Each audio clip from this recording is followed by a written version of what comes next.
I am told that the second day of March is an important date in the history of the state of Texas. In the country. But I will leave you to ask Texans why that's the case. But today, on this second day of March, on behalf of the President of the United States, it's my great privilege to administer the oath of office to a great Texan. The 14th Secretary of Energy will be Governor Rick Perry.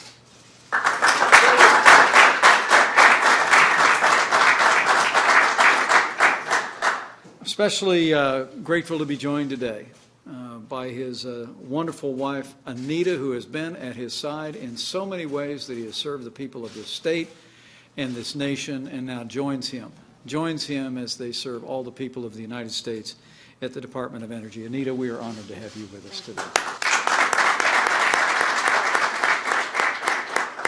Also grateful to be joined by so many other friends and colleagues, but most notably, the Senator from Texas, Senator Ted Cruz. Thank you for joining us today for this important occasion. Governor Perry, few Americans have as long and distinguished a record of leadership in public service as you. It stretches back more than 4 decades, despite your youthful appearance.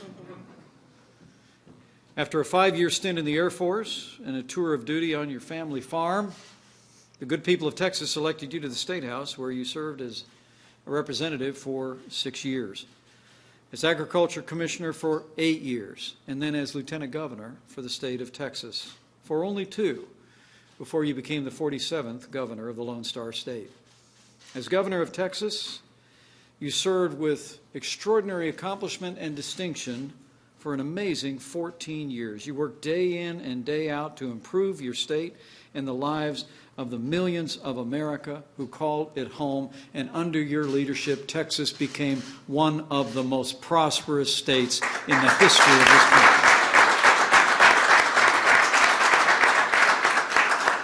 Under your leadership, Texas became synonymous with a booming economy, but you also oversaw an energy revolution that benefited not only Texas, but the United States of America as a whole. Let me say from one former governor to another, how grateful I am that you're willing to respond to the call of President Trump and bring your extraordinary character and abilities to the task of leading the Department of Energy for the United States. President Trump called you to this role to serve as the 14th Secretary of Energy because of who you are, because of what you've done, and because of what both of us and the people who know you well know you will do to lead the Department of Energy to even greater heights. Safeguarding America's nuclear arsenal, promoting energy production and independence for a 21st century economy, the President and I have absolute confidence in your leadership and in your ability to get the job done. Rick, thank you for stepping up again to serve your country at such a time as this. On behalf of President Trump, it's my great privilege to administer to you the oath of office.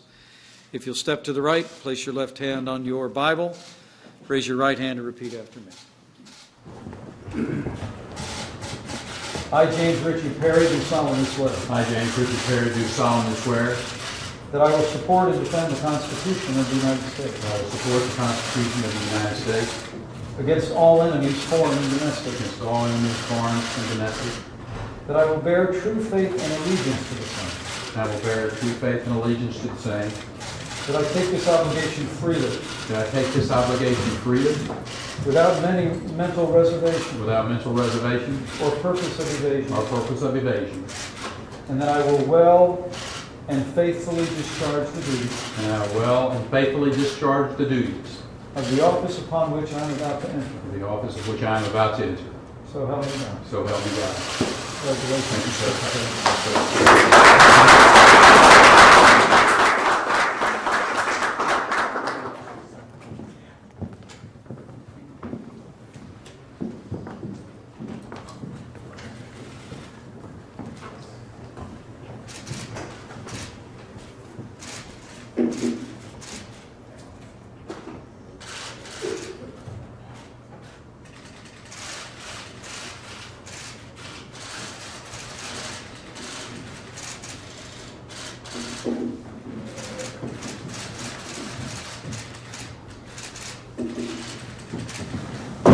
Ladies and gentlemen, the 14th Secretary of Energy for the United States of America, Rick Perry.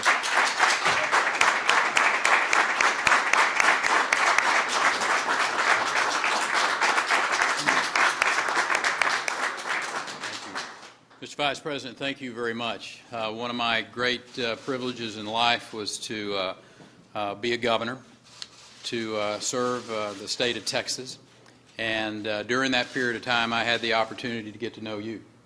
Matter of fact, recruit you to run for the governorship of your home state.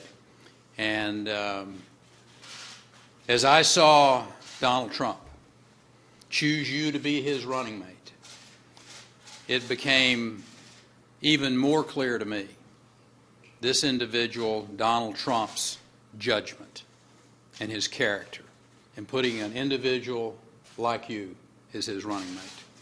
And I think the people of this country have now agree with me in that, as they've seen you perform over the course not of just the campaign, but now as the Vice President, of sharing with the people of this country the extraordinary vision that Donald Trump has, that we as a team have. And Senator Cruz, I want to say to you, thank you for being here. Being in this room today and seeing this group of former rivals who are now on the same team, making America great again, gives me great joy.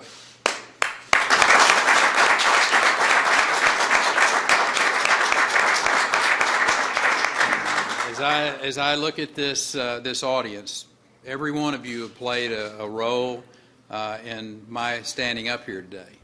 And there was a point in time when Anita and I didn't think we were ever going to be here. But thanks for prodding the Senate along, Senator. But we're here. But nobody's more important in that process than this woman who's standing here with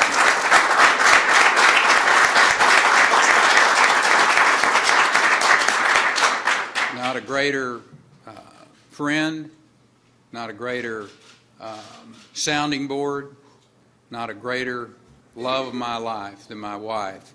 And this is about our country. And we collectively understand that the opportunity that we have been given, this maybe once in a lifetime opportunity, Mr. Vice President, to truly put America on a course that will deliver for future generations extraordinary opportunities. I will suggest to you, just as then President-elect Donald Trump looked across his desk and said, Perry, here's what I want you to do. I want you to do for American energy what you did for Texas. And I said, I got it, Mr. President, I can do that. And that's exactly what we intend to do, that American energy can lead a revolution economically in this country like we've never seen before.